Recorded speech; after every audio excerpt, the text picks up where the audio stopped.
Kia ora koutou katoa, no mai hara mai ki te ao Hākinakina, your sports show right here on your Tribal Pulse, te kore mako o Taranaki 94.8 FM and 98.4 FM. Well, when it comes to rugby league, he has done it all, whānau. He has played at the very highest level across the world, representing the Canterbury Bulldogs in the NRL, as well as the St Helens side and Salford City side in the Super League, as well as representing his nations, New Zealand, with the Kiwis and Samoa. Raised in the small suburbs of New Plymouth, he is one of the greatest players to come from our province, and we're very blessed and very honoured to have him here on our show. No mai hara mai, Willie Talau. Kia ora, brother. Kia ora, cuz. Look, thanks for having me on. Obviously, we've chatted a fair bit over the past couple of weeks, but yeah, it's really nice to come on and have a bit of a chat. Awesome, bro. I'm really looking forward to our catch-up and really good to see you again. But hey, before we get started, ko waikwe no hekwe, just a little bit about yourself and where you're from. Oh, look, I obviously grew up in Taranaki. I was born in Samoa, immigrated to New Zealand when I was 8, back in 1984, along with my whole family.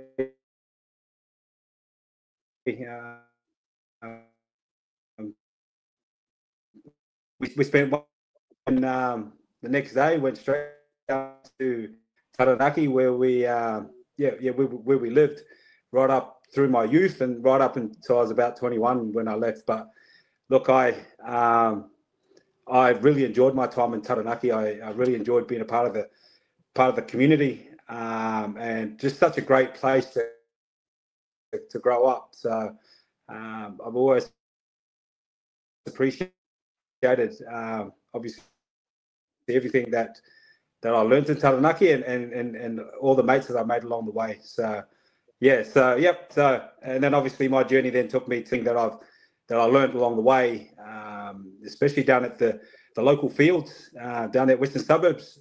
That put me in good stead moving forward into the future. Nice. Now, tell us a little bit about, you growing up there. I know your homestead was on Paritutu Road there, but I heard you did a bit of boxing when you were younger too. You got into a bit of boxing, is that right? Yeah, look, I think my dad got us into boxing because obviously we're always fighting at home. So, he thought it was safe for us to be down at a gym with gloves on and probably better off for the furniture as well. So I boxed. And I actually really enjoyed boxing. I boxed right up until I was about 15, where I had to pick rugby league or boxing because obviously they started to kind of run into each other. And obviously rugby league was always a massive passion of mine. And not only because of the physicality and everything that came with it, but just the camaraderie, and all my friends played. And, obviously the rugby league community in Taranaki is awesome. Love being a part of it. There are people down there that, that they're really passionate about the game, passionate about the people that they're working with. And obviously it's unpaid labor, but obviously I think for them, the reward was, seeing the smiles on our faces. So really enjoyed my time there. Obviously played for Western Suburbs Tigers, obviously, and then for Taranaki as well, represented Taranaki through the age groups. Really enjoyed those trips with the boys. That's probably some of my best memories of rugby league, to be honest, was the trips away with the boys, sharing tracksuits on every grade. Obviously when we went to those big tournaments, we'd roll on in, and we the tracksuits that we wore were probably 3 sizes too big for us because we got them handed down from the age group above. But it was a real eye opener when we walk into those and you see the Aucklands or the big cities walk in. They got flash shoes on, brand new tracksuits. And but look, I think it was more than just tracksuits. The time that we spent together. I suppose talking about playing rugby league at a high level, having that dream, and then obviously for me to be able to fulfil that. Wasn't just for me. So when I started playing here, and I remember obviously talking to the boys back home and knowing how much obviously me representing on the big stage meant to them. Obviously that gave me some added motivation. So some great times. Awesome. You mentioned the Western Suburbs Tigers there. Now I remember as a little kid there was some good games back in the days against the likes of the Waitara Bears. obviously got some fond memories of some of those tough battles. Oh yeah, 100%. See, I was really fortunate, and again, some of the White to the Bear boys, they were my role models. You got to understand, when I was playing, I started playing Prems when I was 16. So I skipped a couple of grades, but playing against those guys and having the opportunity to kind of go on trips away with those guys too, as part of the Taranaki Bees, and obviously part of the Taranaki before the Lion Red Cup came in, the competition in 1994. So I got to be a part of that, and those guys like really took me under their wing. You know, the guys like Willie Talau and Stacey O'Carroll and Kent Marty. So like those guys really looked after me, and obviously I'm truly grateful for all the, I suppose, time that they gave me.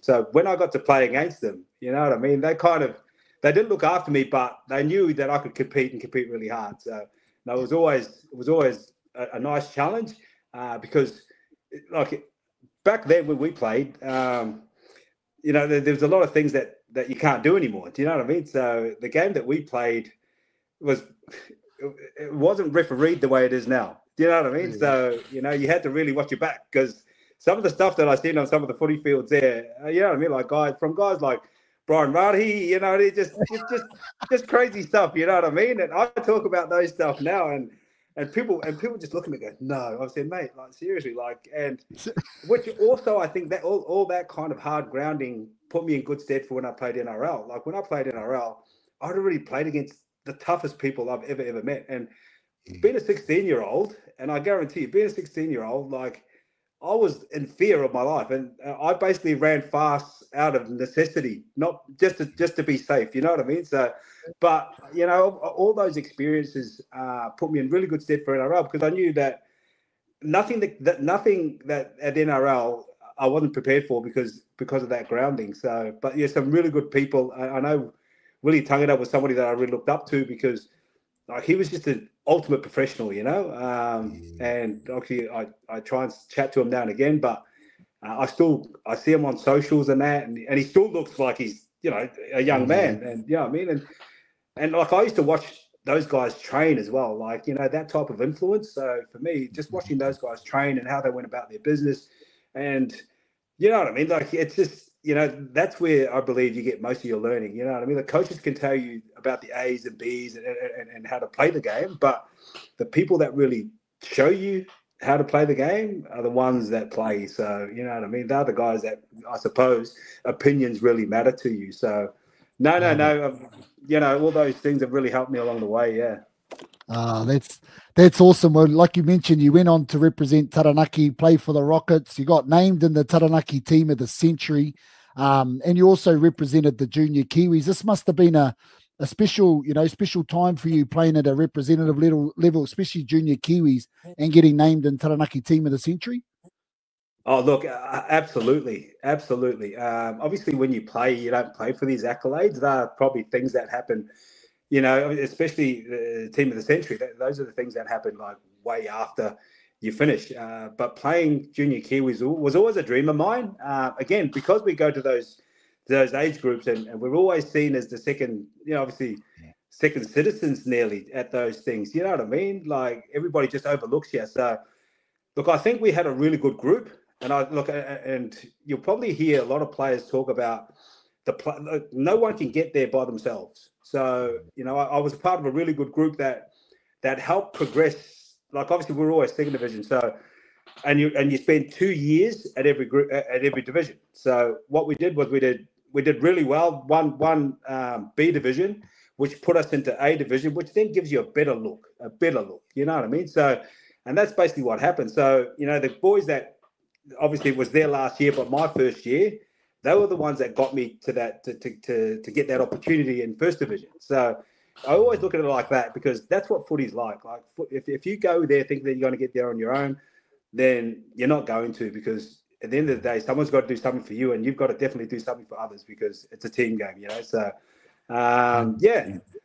Awesome. That's awesome. Well, at the age of 21, your dad got you a one-way ticket to Sydney, Australia, to try your luck in footy, and it wasn't too long before You were spotted and picked up by the Canterbury Bulldogs. I think you were playing for Moorebank at the time. Is that right? What was this moment like for you? Oh, look, I'll tell you the whole backstory. So I played junior Kiwis. I was vice captain of junior Kiwis in '95. I was also playing for the Rockets at the same time, and like just the way things were back then, there's just no recruitment structure, the way they are now. So living in Taranaki was a bit of a hindrance because you're out of sight, out of mind. So, which made it really hard. So I'd played all those, and I knew I could play at a high level. Like there are some. I don't know what it's like now, but back when I was playing, there was some fantastic players playing in Taranaki. They just never left the place. Do you know what I mean? They just never left, and I just thought, well, the only way, if they're not going to come to me, I've got to go to them. So I turned 21, and the night when I turned 21, I was in my garage because that's where my party was, and I had a bed there, and I just thought to myself, mate, I'm gonna end up being stuck here unless I do something. So about a week later, my dad bought me a ticket. He goes, mate, like go. And my uncle lived in Lakemba, which is the heartland of the Bulldogs. So I a guy that I played with named Ali Brown from Christchurch, I reached out to him and he goes, oh, look, come down here and try your luck here. You can go to the feeder club, which is like Ron Massey here. So which is like, I don't know, third grade. He goes, go there. They're a feeder club and see how you go. So, long story short, I went there. I'd already trained though. Like I trained really hard. And I rocked up around about November. I rocked up about late November. So their preseason had already been about 6 weeks in. So, and they were having trials. So I rocked up, had a good chat with Kevin Moore, who ended up being the NRL coach later on. I had a chat to him and he goes, oh, look, if you want to, the boys have been, it's going to be hard to try and fit you in. So if you want to, just come, and if somebody pulls out, then you might get a go. So I said, yeah, sweet. So I started training with him. I did a week's training. And he said, well, we've got a trial this week, but look, we've got enough. I said, oh, sweet. So as I was walking out, I was speaking to Ali Brown. And Ali Brown just said to me, oh, look, how you going, blah, blah, blah. And then I kept walking and Ali Brown picked up the coach said to Ali Brown, mate, do you know that guy? And Ali Brown goes, mate, have a look at him. He's a good player, good player. So, through that process, I got a trial the next day, and then they signed me from then on. So, yeah. Wow. You went on to play 101 games for the Canterbury Bulldogs, including a grand final experience. This must have been a really special time for you in your career in the Bulldogs jersey. Some great memories and a great team.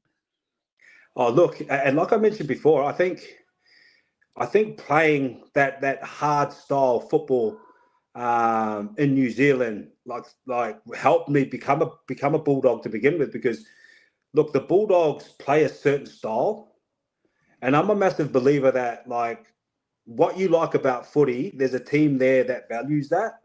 And obviously for me, I love the physicality part of the footy. And the tackling side of it. So the Bulldogs had a bit of a motto that if you could tackle, that could teach you everything else. So again, just being at the right place at the right time. And then obviously getting the opportunity to do that for the Bulldogs. It was a funny one because, you kind of, I look back and it was just really surreal. Everything happened really quickly. And my mum rang me up and I was having a chat with her and I said to her, I'm debuting first grade this week. And obviously, my mum being Islanders, said, oh, what's first grade? You know what I mean? So, and then she was like, oh, and then the next day she rings me back. She goes, hey, so a lady bought the big league. Said the lady brought the big league into work, and she was like, hey, you're playing NRL, like it's massive. And I went, yeah. She went, oh, how good, congratulations. You know what I mean? So. You know what I mean? So, so that was really exciting. And then to go on and play NRL that year, like you got to understand, when I say third grade, I started off in third grade. So I was training park football. So I was training part-time. Yeah. Within that year, I'd gone from part-time to reserve grade to playing first grade. So I've gone 3 grades in 1 year. Yeah. So like those things are unheard of right at this point in time because, those things just don't happen. But look, I was more than ready to go. You know what I mean? I came over here and I trained really hard. So, off the back of that, that gives you confidence and belief straight away. But then, obviously when you go to a club where they value what you value, it's just like, it was meant to be. So, I mean, to actually run out on grand final. And again, I was lucky I was naive. You know what I mean? Like the less I knew, obviously then I can't be, the less the fear, I suppose. You know what I mean? Because, man, I marked up against like Steve Renouf, and I'm just like, and I you know what I mean? The less you know, the less fear you feel, I suppose. You know what I mean? It's just, yeah. So, yeah, I mean, obviously I look back now and go, wow, that was pretty cool, Wow. 100%. Well, I know a lot of us back here were looking on when you were playing for the Bulldogs, just in awe, and couldn't believe that, hey, there's a fella from Paritutu Road that's up there doing an amazing thing. So you went over to England. You ended up playing, I think, 149 games for St. Helens, an outstanding career over there. Salford City Reds as well, and also represented the Kiwis 13 times, Samoa 3 times. Like, man, you must what was the England experience like, and also representing your nations? Oh, look, like playing in England was special for me. You know what I mean? Look, the game over there at the minute, it's kind of diminishing. But when I went over, there were some world-class players. And I was really fortunate to be a part of a really good St. Helens team. We had guys like Paul Sculthorpe, Sean Long, Kieran Cunningham, Darren Albert, some really good Australians. These guys are going to be immortals over in the English games. I had the opportunity to play with those guys for St. Helens, and obviously through a really successful period for St. Helens. So I've got to be a part of the Challenge Cup over there 4 times, and obviously for me, the only reason I know the Challenge Cup is because all the Kiwis that have played in the Challenge Cup, the Dean Bells and Inga and that, and the Paul brothers. So that's why the Challenge Cup's massive in New Zealand, and everybody understands and knows the history of it. So got to play at Wembley, got to play in all these cool stadiums. But on top of that, I got to take my family over, and we got to travel a fair bit. And look, I enjoy traveling, so really enjoyed that part of it. But obviously, the playing for your country is probably one of the best things that I've ever experienced. Being a part of that, and playing in a World Cup for New Zealand. Obviously, that was over in England, so we're over there for about 6 weeks, and just experience that. And to me, the big buzz for me was, I got to play with guys that I used to idolize. Guys like Ruben Wiki. Obviously, Quinton Pongia, who's passed on now. Richie Barnett. Again, the Ball brothers, Stacey Jones. Just to get to play with those guys there and just see how they operate. I think that also helped my development when I came back to Australia, because that was in 2000. So I came back to Australia to play for the Bulldogs, and again, I just picked up all these other habits that I got to see on a daily basis. So and it's always, obviously, you don't know what you don't know. You know what I mean? So, to kind of see all that, and obviously then, to play in the World Cup final, that was special too. Obviously, we didn't get the result that we wanted, but, still a really special moment, something that, I'll cherish for a long time. Wow, some amazing memories, some amazing accolades for sure. Now you are coaching now, so you're coaching at St. George Dragons. Tell us a little bit about your role, and what do you enjoy about coaching? Yeah, no. So I've been coaching now for over 10 years. So when I came back to Australia, I gravitated back to coaching because my boys played, and the reason for me to go back to coaching was, I wanted to make sure that I coached them at a level that they could develop and grow. And I went back and I did all my coaching accreditation. And luckily enough, I did my apprenticeship through the Bulldogs junior rep system. Really enjoyed it. I love footy, but obviously from a coach's perspective, there's just so many other different, obviously stimuluses now. So look, I really enjoy the coaching. And from there, I went to St. George. I've been with St. George for about 7 years now. full time for the last 3 years. And my role for the last 2 years was the development and pathways coach for NRL. And that involved, look, our club is a merged club. So my role was to make sure that the pathway up in Sydney, the St. George end of it, they were getting what they needed in terms of development and growth that mirrored or aligned with NRL. So last year, and part of that role was to coach the SG Ball team. So last year we won it. We won the SG Ball comp. We beat the Bulldogs, which is ironic, but so we beat the Bulldogs, and like again, there's a fair few of those guys. Local Pasifiki Tonga's already debuted, and we've got a couple more there just below that who's playing cup, and that's the whole point of it, making sure that we usher those young guys through, or we identify our talented ones and start to expose them to that level of training. That level of language, that level of expectation, so that when they get there in front of Flano, and Flano is able to have tough conversations with them, they don't wilt, I suppose. Yeah. I mean? So, they can continue with their development and growth. So, but my role this year has changed a little bit. Obviously, I'm the New South Wales Cup coach, and a role that I'm thoroughly enjoying. Like, I'm under no illusions it's going to be easy, but so far I'm learning a heap, and that's the whole point. As much as I want our players to learn, I'm still learning too, to be better, and I want to be the best that I can be for them. So, no, I'm really enjoying it. Awesome, mate. Well, you're doing outstanding with their team. They're right up there at the top end of the ladder, and it obviously speaks volumes of the awesome work that you're doing with the boys there. Thank you so much for sharing your time with us. We thank you for being a trailblazer in terms of players from little regional areas like Taranaki going and giving things a crack and doing very, very well. Your achievements and your accolades speak for themselves, and we're very lucky to know that those foundations were laid right here in Taranaki. So all the very best on your continued journey, mate, and we look forward to following that with anticipation. Oh, thanks very much, Cap.